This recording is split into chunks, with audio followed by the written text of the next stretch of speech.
What's going on YouTube? Welcome back to the channel. Today, I got another really awesome drone comparison video for you guys. Yet again, we're gonna be comparing the DJI Mavic 3 versus Mini 3 Pro.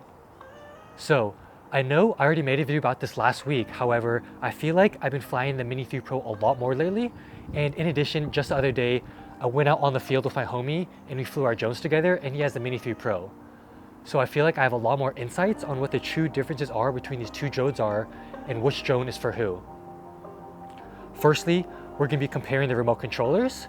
We're gonna talk about the DJI RC Pro here versus the regular DJI RC. Next, we're gonna talk about the build qualities of each drone and how that affects its flight characteristics. Lastly, we're gonna be talking about the two different cameras of each drone, and I'm gonna be showing you guys example footage. So be sure to stick around until the end to see all the good footage between the Mavic 3 and Mini 3 Pro.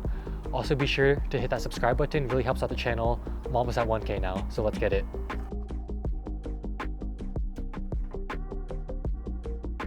So the first thing we're gonna compare is the DJI RC Pro versus the regular DJI RC.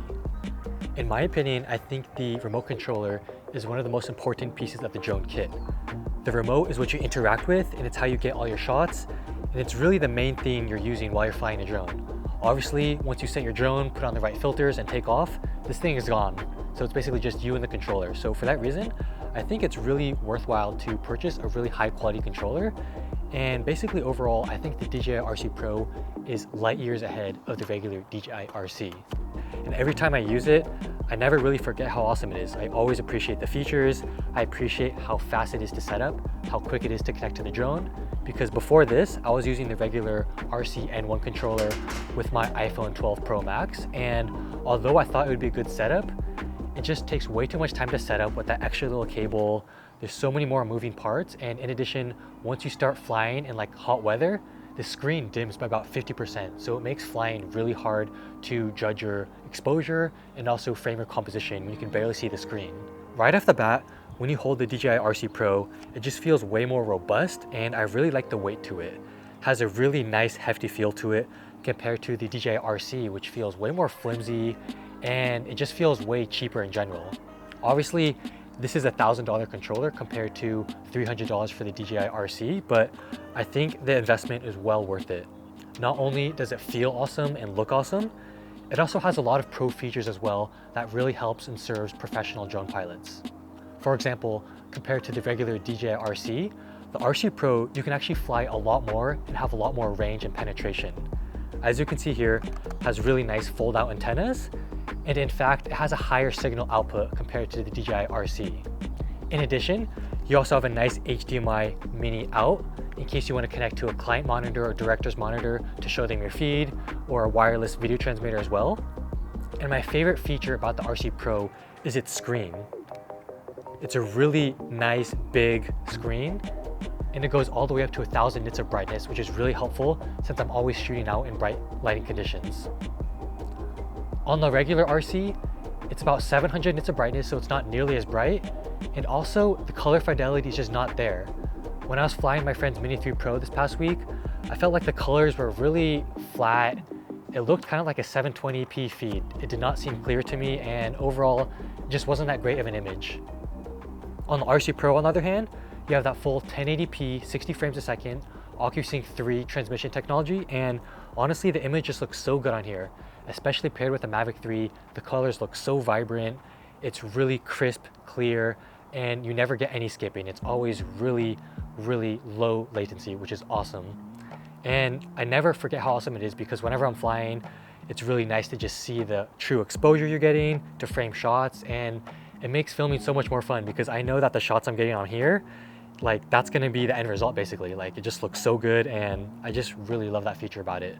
In addition, on the RC regular one, it can't really scrub and play back clips as well as RC Pro. I really like the RC Pro because whenever I'm on set and I want to go back and show my client or the director the clips, I can literally go back while I'm still flying, check out my aircraft album, and I can replay and scrub through my 4K, 5K clips in real time.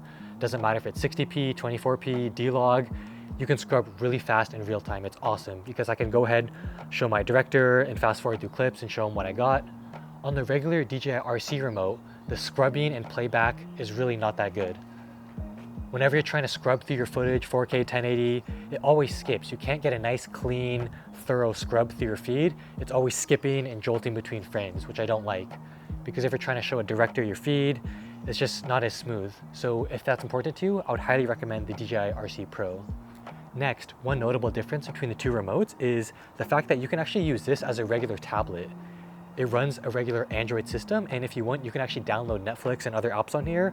And it's really cool because one time my phone was broken actually, and I had my RC remote and I was able to log into Wi-Fi and get directions back home. So if you want to have a remote that also has features as a tablet, definitely get the RC Pro. On the regular RC, it's literally just DJI Fly. You can't use any other apps, you can only use a drone app. So that's one big downside to the regular remote. All right, so lastly, let's address the white elephant in the room. Obviously, the RC Pro is a way more expensive remote controller. This thing goes for a little bit over $1,000, while a regular RC goes for about $300. And I know that's a huge price difference. However, I think the RC Pro is really worth it because it's actually compatible with both the Mavic 3, Mavic 3 Classic, Mavic 3 Cine, and it's also compatible with the Mini 3 Pro as well. So even if you want that small, lighter weight, cheaper drone, you can still pair it with a really nice controller.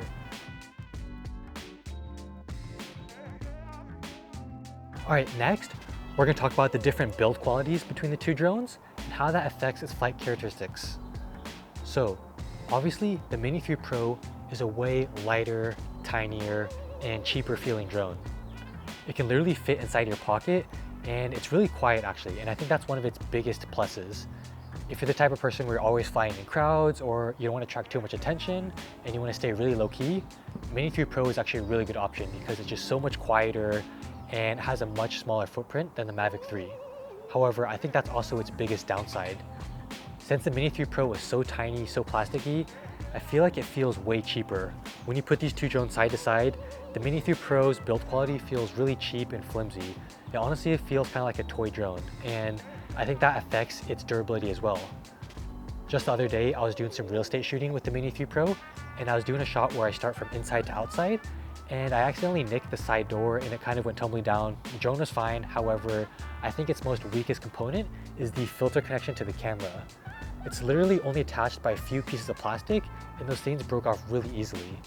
On the Mavic 3, it has a really nice, robust filter system, where the filters attach via these 4 holes, and it clips in really securely just like this. And just by looking at the two, I feel like the Mavic 3's camera just feels a lot more high quality, and I feel like I'm definitely getting my money's worth.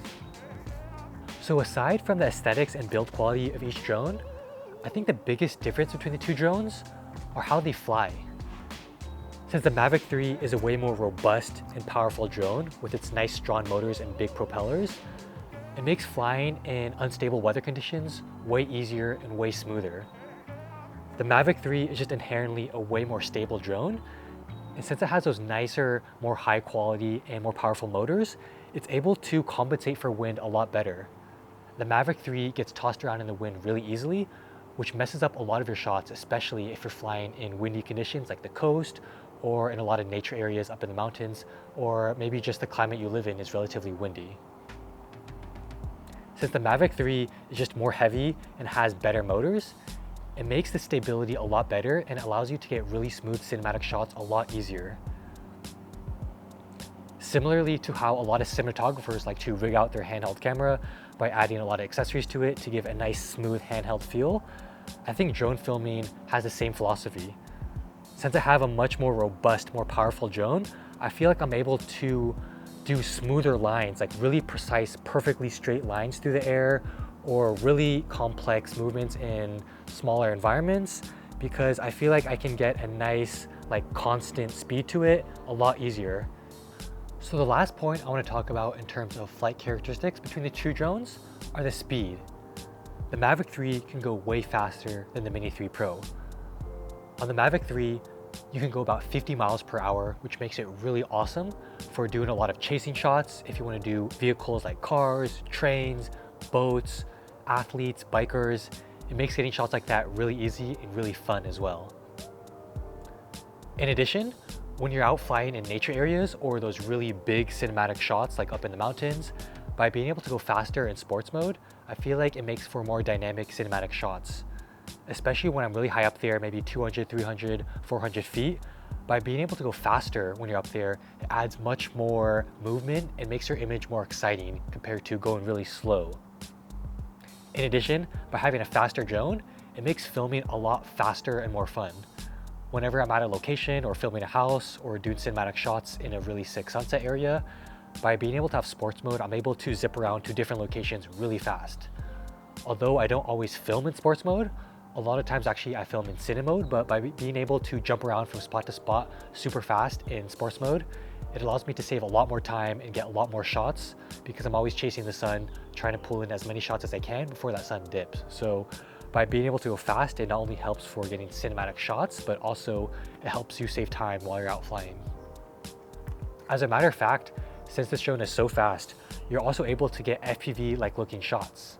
When you fly really low to the ground, going 50 miles per hour in sports mode with the right ND filter and shooting at 24 frames, you're able to get a really nice cinematic motion blur where you have all the ground just like sweeping past you, as long as you fly nice and low, and the Mavic 3 makes that really easy to get those types of shots.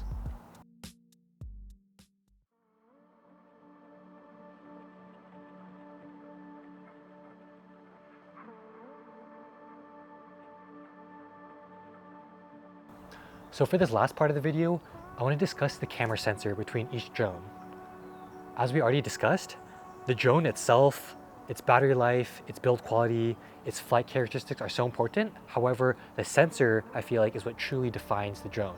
The sensor defines what kind of footage you're delivering, how you represent yourself as a cinematographer, what kind of image quality you want to get. So for that reason, I think it's really important to talk about the cameras between these two drones. So I think the Mavic 3 and Mini 3 Pro have very different cameras.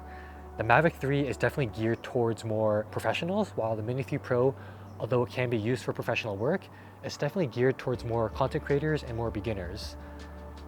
It has an option to do true vertical, which is pretty cool. For a lot of the work I do a lot of real estate stuff, which delivers on Instagram Reels or maybe YouTube Shorts. So I think that is a really great option if you're into that. However, you can also get really good vertical content on the Mavic 3 as well, because you can shoot all the way up in 5K, which is really awesome. Another big difference between the two drones' cameras are the fact that the Mavic 3 can shoot in D-Log, while the Mini 3 Pro can only shoot in D-Cine-like. D-Log is a much more flat image, so if you're into color grading, adding LUTs, or doing film emulation looks, or maybe you want to match it to more professional cameras, you definitely want to go for the Mavic 3 D-Log compared to the D-Cine-like. D-Cine-like, on the other hand, is more of a hybrid between log and also 709, so it's a lot easier to work with in post. It's really easy to bring back and stuff, but like I said, if you want more dynamic range and you want to have more options to color grade and match to other cameras in post, you definitely want to go for the full D-Log, which is in the Mavic 3 only. Next, I want to talk about filter options between the two different drones. Since the Mavic 3 is geared more towards cinematographers and filmmakers, there's a lot more cool options you can get. For example, you can get blue anamorphic filters, gold anamorphic filters, black pro mist filters. There's so many V&D options. While on the other hand, the Mini 3 Pro only has a few different companies that are making filters for that. So aside from the technical aspects of each camera, I really want to talk about how I truly feel about the image of the Mavic 3 versus Mini 3 Pro. After pixel peeping and looking at all the footage we just got the other day when we were out in the field comparing the two drones, I feel like the Mavic 3 has a way more sharper and a way more robust and colorful image. I feel like the Mavic 3 has way more detail and it just looks a lot more crispy and the colors look a lot more rich. Looking at the Mini 3 footage, although you can't really tell that much of a difference on a phone maybe or Instagram, when you really have it up on the monitor, you can really see the differences right away. The Mini 3 Pro, it doesn't look as sharp, it looks more pixelated, it looks a lot more flat. Even when I add more saturation, stuff like that, it just feels like it has a more lower quality image compared to the Mavic 3. So if you really do care about having the best image possible, the Mavic 3 all day, because it just has a larger sensor, so it's collecting more light and it's just a way more high quality sensor. You have that nice Hasselblad camera, whereas the Mini 3 Pro, that is not a Hasselblad camera.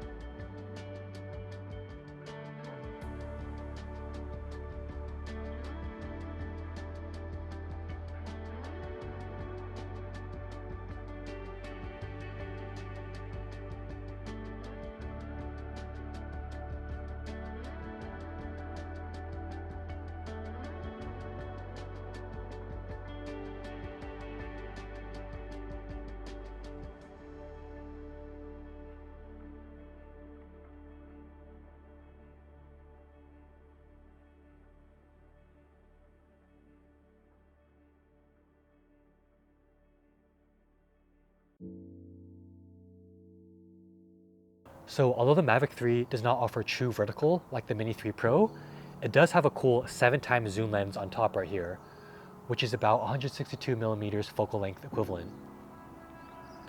Although I don't use it too much for true filming and real footage, I do think it's a really cool option to explore, and that's what they called it originally when they first launched it. On the controller, you enter in explore mode to access the lens, and it's really cool to just kind of look around, explore, and I think that's a really cool option because you can actually use it to look around and scout out other areas. I don't think the image quality is there because the main sensor on the Mavic 3 is just way more high quality with that Hasselblad sensor that whenever you cut to the 7x zoom lens, it just looks way worse, and I don't think it's that usable. Alright guys, so basically that's it. That's all I wanted to discuss between the Mavic 3 and Mini 3 Pro. Overall, they're both really great drones for any budget you're going for. However, I think the Mavic 3 just offers a lot more professional features, and I think those features are definitely worth the extra price.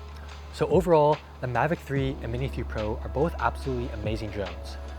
However, if you really want to up your cinematography game and really try to separate yourself from all the other drone pilots and really try to dial in your look as a cinematographer, I would definitely recommend the Mavic 3 because you got that nice D-Log, it flies way faster, way more stabler, and honestly, with this drone, you have way more creative possibilities compared to the Mini 3 Pro, especially when you pair it with the RC Pro. So if you guys enjoyed this content, please be sure to hit that subscribe button. I'm almost at 1K, really helps out the channel. And also be sure to follow me on Instagram at Lucy'sInVisuals. Thank you guys so much for watching, and I'll see you guys on the next one. Peace out.